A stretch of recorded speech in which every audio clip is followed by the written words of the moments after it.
7월 23일 오늘의 묵상입니다. 오늘 본문 말씀은 이사야 6장 1절에서 13절. 내가 여기 있나이다. 이사야 선지자가 소명받은 장으로 유명한 장입니다. 신앙의 위기가 찾아오고 삶이 힘들어질 때 우리는 종종 영광스러운 천국의 모습을 보고 싶은 소망을 갖게 됩니다. 하나님의 보호자가 있는 곳, 생명수강이 흘러 더 이상 아프거나 눈물 흘릴 일이 없는 곳, 주의 거룩한 처소를 보고 싶은 마음에 간절히 기도를 올려드립니다. 구약시대의 성전에서는 아침 저녁으로 상번제를 드렸고 그때쯤 성전에서 사람들이 모여들어 기도를 하곤 했는데 꼭 그 시간이 아니더라도 경건한 사람들은 수시로 성전을 방문했습니다. 그곳에서 강연하는 랍비들의 설교를 듣거나 기도하는 시간을 가지곤 했습니다. 어느 날 성전을 찾아온 이사야 선지자의 눈에 성전의 영적인 참모습이 드러났습니다.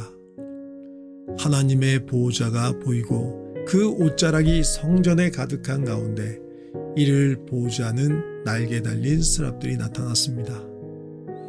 하나님은 영이시기에 우리가 말로 형용할 수 있는 형상을 볼 수가 없죠. 그 대신에 하나님의 보호자 그리고 스랍들이 보인 것입니다. 하나님의 임재가 나타난 것입니다.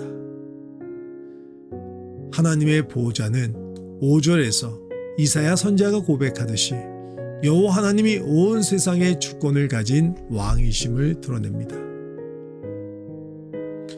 이사야 선지자는 이 놀라운 광경을 보면서 내가 누구를 보내며 누가 우리를 위하여 갈꼬라는 하나님의 부르심에 내가 여기 있나이다. 나를 보내소서라며 담대히 응답합니다. 그런데 이어지는 사명의 내용은 우리의 머리를 갸윳하게 만듭니다.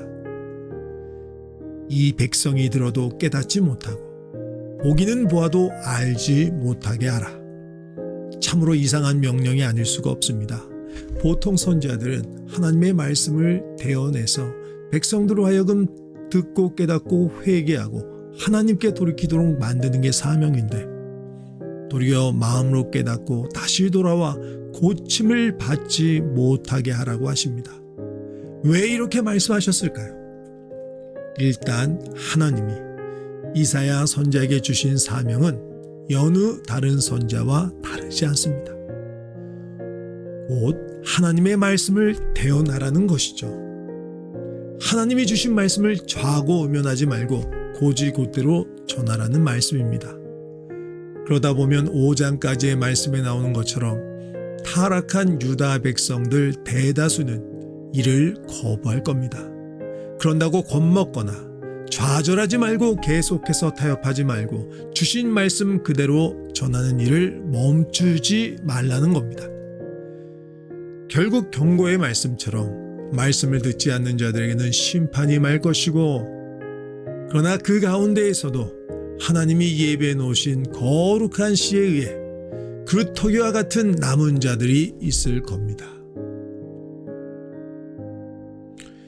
예수님은 마태복음 13장에서 왜 말씀을 하실 때 비유로 하시는지에 대해서 이사야서 6장 9절 10절 말씀을 인용하셨습니다.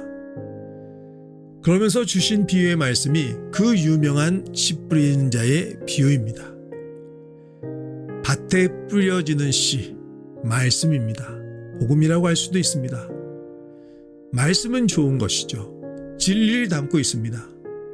하지만 말씀이 아무리 좋아도 길가나 돌밭, 가시떨기에 뿌려진다면 그 씨가 그 마음밭에서 제대로 자라겠습니까? 열매를 맺을 수가 있겠습니까? 좋은 땅, 즉 말씀을 사모하는 좋은 마음의 밭에 복음 말씀이 뿌려져야 30배, 60배, 100배의 열매를 맺을 수가 있습니다. 13절에서 말하는 심판의 폭풍우가 지나간 다음에 그루터기와 같은 남은 자가 결국 누구겠습니까?